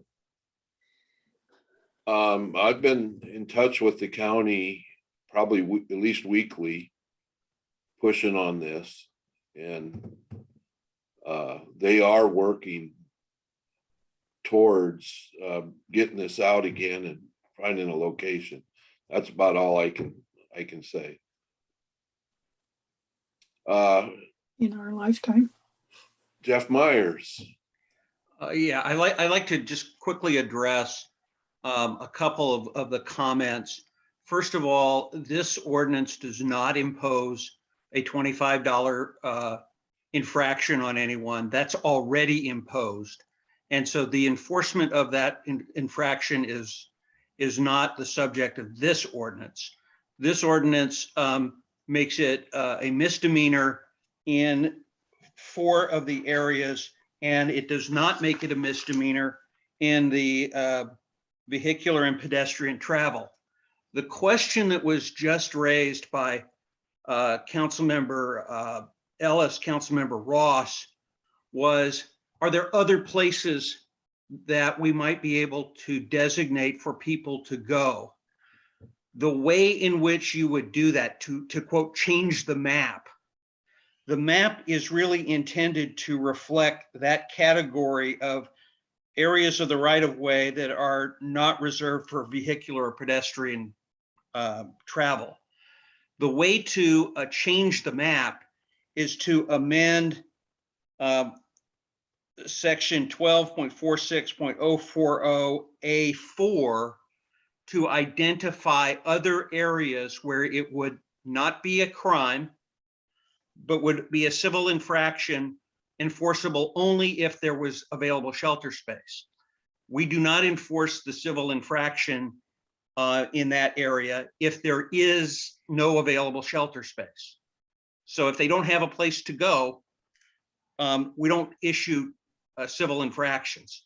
So if you designated an additional place within the category of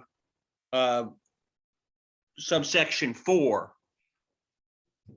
that would in essence be a place where people could camp without criminal or civil sanction until there is adequate shelter space for people to go. Thank you. Thank you. Councilmember Ellis. I would like to see this perhaps go back to the ad hoc committee on homelessness to come up with an alternative location that can redefine the map and maybe. Point of order, can we vote on the matter on the floor and then, because No, this. because Councilmember Francie has not had a chance to speak yet. Yeah.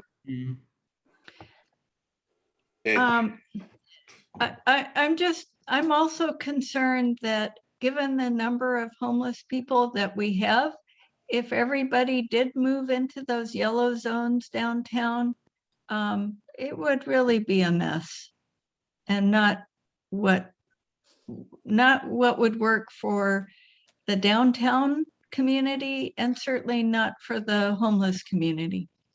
Thank you. Councilmember Francie. Thank you. Well, when you don't have a conventional home or even an RV, someone's tent is their home.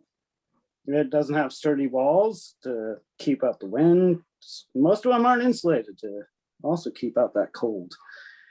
But it isn't sleeping exposed on the sidewalk. It doesn't have locks to keep your stuff safe while you're working or even going to meetings. It doesn't protect you from somebody attacking you while you're trying to rest, but it can keep someone alive through the night. This fine is almost 2 hours of work at minimum wage, and I think it would make it tougher for people who are experiencing homelessness to get into houses, and I can't vote yes for this. Thank you. Okay, thank you. Is there any other discussion? Councilmember Gordon. Yes, I'm going to vote yes on it because I've been involved in this with the county and on the city for over eight years. And it's time that we have to make some kind of step. So what I like to ask is if we have a vote right now, can it be a roll call vote, please, sir? Okay. Councilmember Shaw. Thank you. I'm going to vote to move it forward because I'm still processing some thoughts. I didn't have a chance to have some of the conversations that I would have liked to have. So we do have a third reading coming up. But I had a question for for Mr. Myers. We're talking a lot about homeless and unsheltered and not having any place for them to go.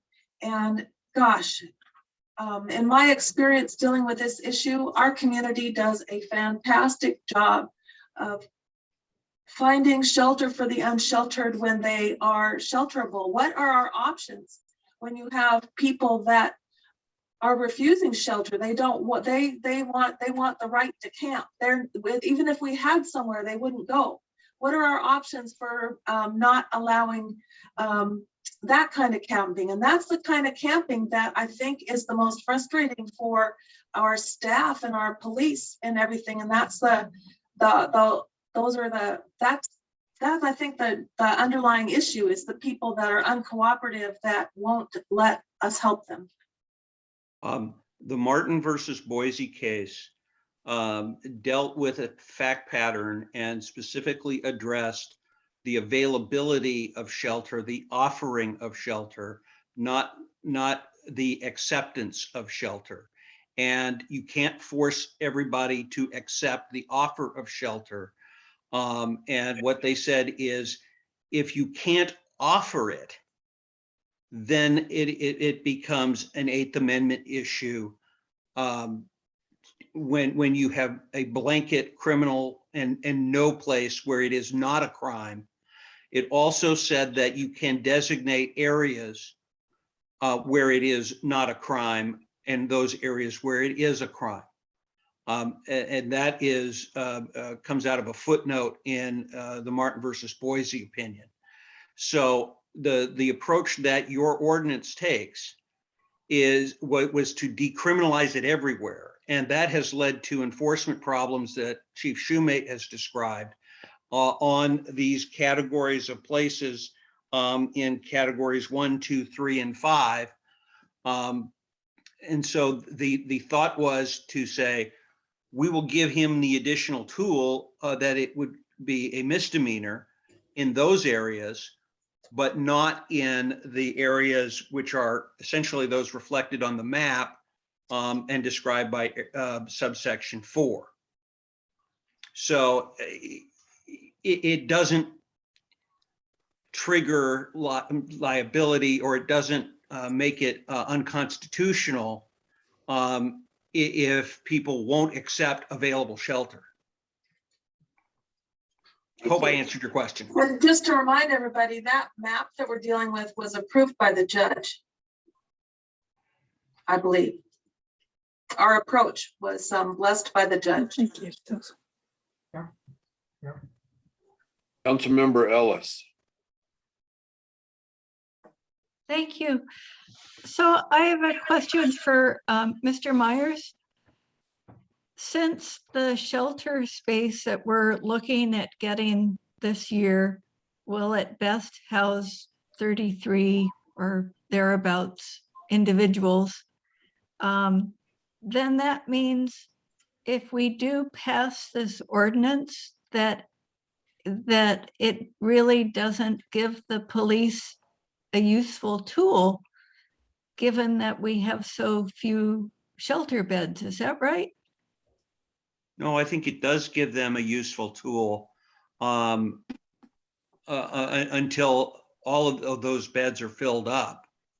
And it does give them a useful tool because there are still places, we're not criminalizing the category of homelessness. We are criminalizing camping in certain places. And that is an approach that is consistent with the Martin versus Boise case. And it does give him a tool in those places to make sure that public property cannot simply be appropriated for a purpose that it was not intended for. And I certainly support that in concept. What I'm missing is we are a first-class city, and we can't keep pointing back to the county to solve our problems. Yes, they have a role, but as with many other cities who partner with not-for-profit and other civic groups, we have the resources locally to help create a better life for folks who are transitioning. And yes, it's cost the city a lot of money. We will continue to pay for this issue one way or another.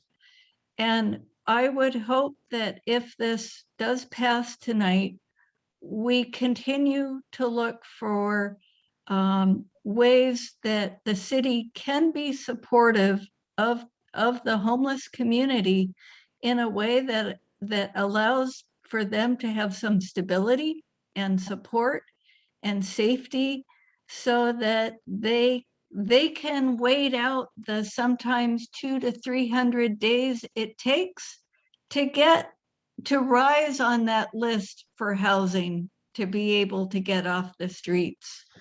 Mayor Shave, I'd like to call for the question. Second. Okay, the question has been called. This is going to be a roll call vote on this ordinance for the second reading. That's all we're doing is accepting the second reading, right? That's correct. There'll be a Okay. third reading. Make it clear. Thank you. Roll call vote, please. Roll call vote for public safety, second reading of public hearing on Aberdeen Municipal Code 12.46050. Andrews, Yes. Ellis, No, Francie, No. Gordon, Yes. Kochman, Yes. Mackey, No.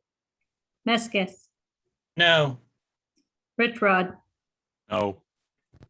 Ross, Yes. Shaw, Yes. Short, Yes. Taylor. Yes. That is 7-5, Mr. Mayor. Thank you. The motion passes to, from the through the second reading. Next council meeting will be the third and final reading. And that's it from public safety. I'd Thank you. I'd like to make a motion to suspend the rules, make the second reading the third, and move to approve this ordinance. Gordon, second. We're gonna do that. Okay. Okay, motion was made and seconded to suspend the rules and make the second reading the third, placed in final passage. Any further discussion? Councilmember Meskis. Thank you very much. Out of respect for Council President Shaw's statement in that, you know, we should take the full time to really look at this, I am going to vote no to suspend the rules. Thank you. Councilmember Rich Rod.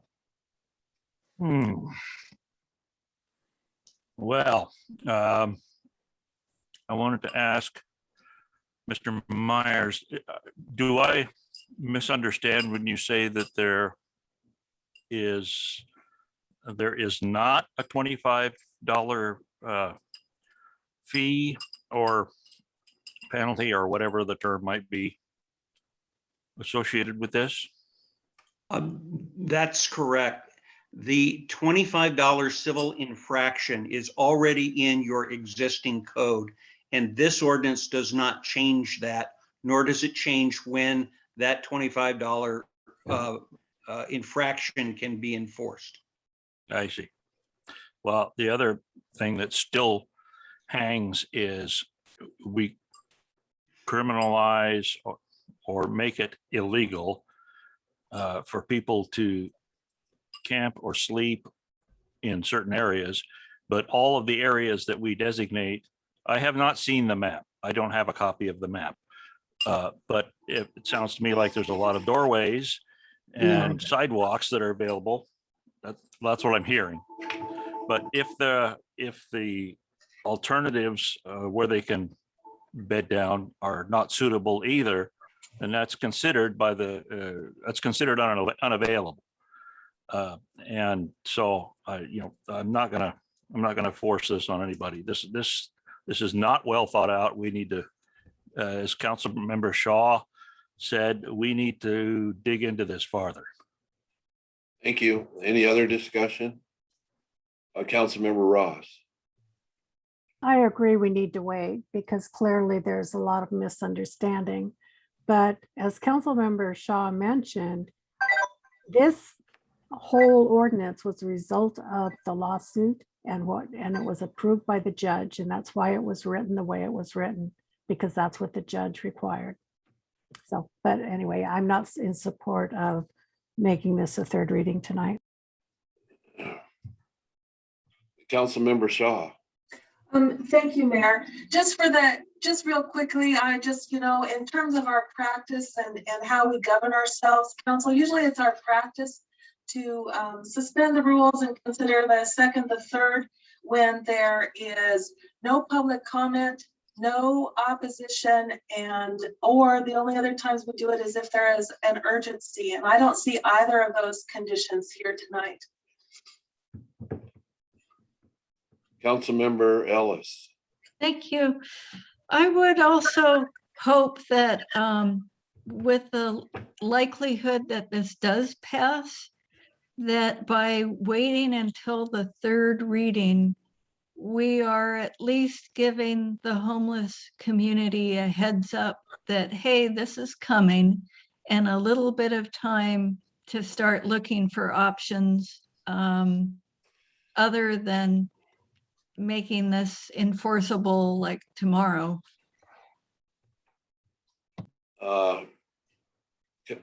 Jeff, did you have your hand up? No. Oh, okay. Thank you. Councilmember Taylor. Mr. Myers, I have a question. You were saying, is it my understanding that this $25 thing, it's always been there, just not enforced? So then why are we dragging our feet? What's the point? The tool that the police department wants to have is a criminal sanction where they can go in and actually move people out. If you're solely limited to issuing a $25 fine, that doesn't prevent the appropriation of these areas and doesn't give you a tool to stop that. And so that's why the ordinance was drafted the way it was, and it was designed to make as minimal change as possible. The questions of policy about how to deal with homelessness that the council has raised tonight are excellent questions about policy. And certainly it is something that the council can consider either on third reading or as part of additional actions and amendments to its ordinances. Those are policy questions which I think are left to the council. But I think that the $25 sanction can't be imposed when there is no available shelter space, and that's why those have not been imposed, at least in the area 4 where the map is indicating. Councilmember Short. The question before the council right now is whether or not to suspend the rules and vote to move this to the third reading. I kind of feel like some of these other things are not part of the proper question. And most of them have been explained several times. Thank you. I was about to say the same thing. So the motion is to move to the third reading. And that's a roll call vote. We'll do a roll call vote. Thank you. City Clerk, would you take a roll call? Mayor, may I ask for clarification, please? We're moving to the roll call vote. You've had the floor numerous times. But this is pertaining to Councilmember Taylor's motion. And my understanding is that he's asked for the second reading to be the third reading, not to move this forward to a third reading. That's correct. Okay. So that's what we're voting on now.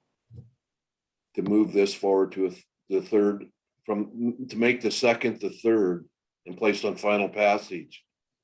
And there was a roll call asked for on this vote. So Clerk, would you take a roll call, please? This is a roll call vote for suspension of the rules on the second reading to the third reading municipal code section 12.46.050. Roll call, Andrews.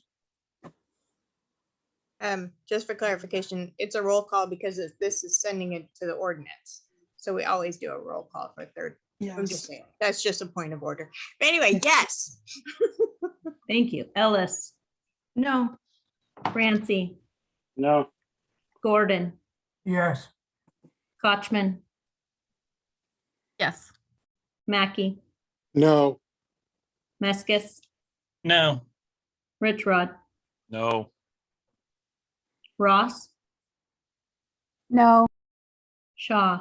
No. Short. No. Taylor. Yeah. That fails 4-8, Mr. Mayor. Thank you. So this issue will move to the next council meeting for the third reading. Thank you. Discuss all these things. Next item is the special agenda items. And the only thing on there is appointments. Unless you had something else, Council President Shaw. No, thank you for asking. Thank you.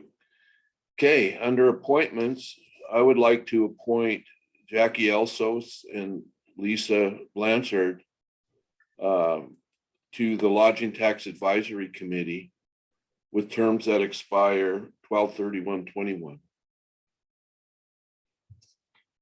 Is there a I move, motion? as Ross, I so move. Meskis second. Thank you. Motion was made and seconded to appoint Jackie Elsos and Lisa Blanchard to the Tax Advisory Committee. Any discussion? Mayor Shea? Yes, Council President. So maybe there was a memo and I missed it, but did you really mean for them to only serve for 2 months? 12/31/21. Yeah, It's 2 they're months from now. filling in for the rest of the year. Okay, Unless Lisa thinks there was a typo. I don't see Lisa Scott tuning in.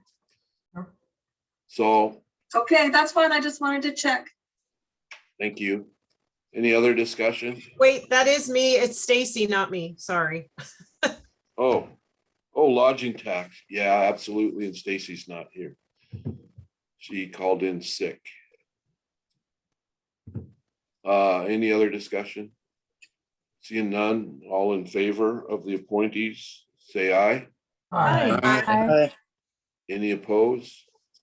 Motion carries. Moving on to city council comment period. Councilmember Meskis.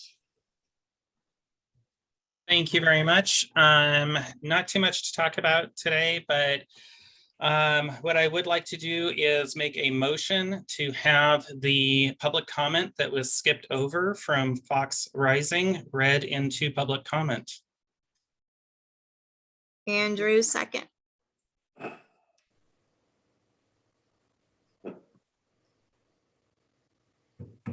Sure, why not? Motion was made and seconded to read the skipped comments. I'm ruling that motion out of order. How is that out of Anybody order, else? sir? That's not out of order. Anybody else? Mayor, Any that's other not out public of order. comment? Mayor, there's a motion that's been seconded. You're on out the of floor. order, Councilmember Meskis. There's a motion on the floor. It has not been Motion was discussed or voted ruled upon. out of order How so? Don't say I want an things. explanation as to why that motion is out of order. because I already ruled on it and you brought it up again. You did not rule on it. Councilmember Shaw. In the past, when we've had parliamentarian questions that we can't agree on ourselves, we've asked our corporation counsel. Mr. Myers, is the motion out of order? The topic on the floor is council comments. This is an action item, and if the mayor's determined that it's out of order, that is his determination. Under your city code, matters of questions of order are to be ruled on by the mayor, subject to appeal. And that's the city's code on that matter.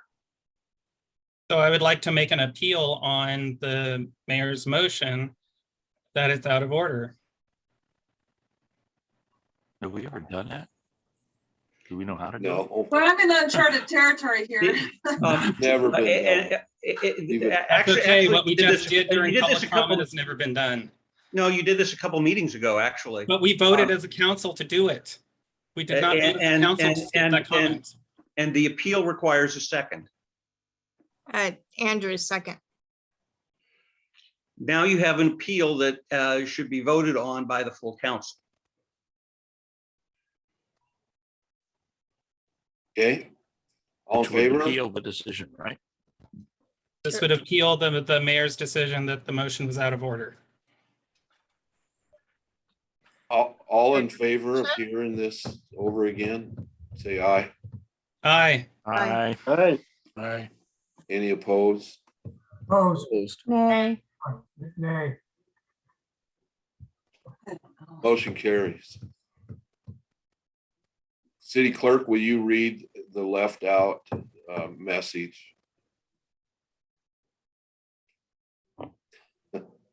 Okay, comment number 2, Fox Rising. Hello, I wanted to say that I don't think the city of Aberdeen should pass the bill to charge a poor tax. This is pretty surprising to even have to say, to be honest. Your goal is to charge poor people fines for not sleeping on the sidewalks where they are more exposed to violence in its many forms. This is anti-human. Poverty is already criminalized and profited off of by many private and governmental organizations. I don't usually engage with this body out of disrespect for it as a so-called authority. Y'all are no different from any of us. Your positions of power are in fact the root of the many manufactured problems you always claim to challenge. You dozen or so individuals claim the authority to govern the city based on system of violent coercion masquerading as normalcy. Expect resistance. I shouldn't have to register or provide my government all my info in order to speak to elected officials either. This is a successful way to stifle dissent. Thank you. It's a good thing we spaced them apart. Work better that way. Any other council comments? Councilmember Ellis. Thank you, Mayor. I was listening to the county auditor talking about voter returns as of, I think, Monday of this week. There were only a 7% return. And I know people have till Monday, is that right, to get their ballots in? 8 o'clock Tuesday. I wanted to just encourage voters to take this election seriously and do your research and cast those ballots. I've heard that there are a number of people who've lost faith in government, and as a council member who's been on for the last year, it's unfortunate how few citizens engage with their representatives. And that's got to contribute to the feeling like we don't listen and we don't care about what people are thinking. But I would like to say that I do care, and I know my fellow council members care, and that regardless of how the election shakes out, that that folks need to be engaged. It's how democracy works best. And everybody truly has a voice, and I'd love to see more dialogue and more understanding so that we can reach common ground that really moves Aberdeen forward into a bright future. So get those ballots in, folks. Thank you. The county auditor expects about a 32% turnout at the end of the election, which is still not very good. But being it's a odd year, that's somewhat expected. Councilmember Richrod. Yeah, Councilmember Ellis is right. And you're right too. That's an abysmal total. But this wrangling over these homeless issues that we were just wrangling over, that's part of what we're supposed to do. And I had a constituent on the campaign trail when I knocked on their door. They mentioned to me that the general public doesn't give a damn enough about the council to even attend the meetings. And I found that to be kind of surprising. It's not really, it's just an observation really. But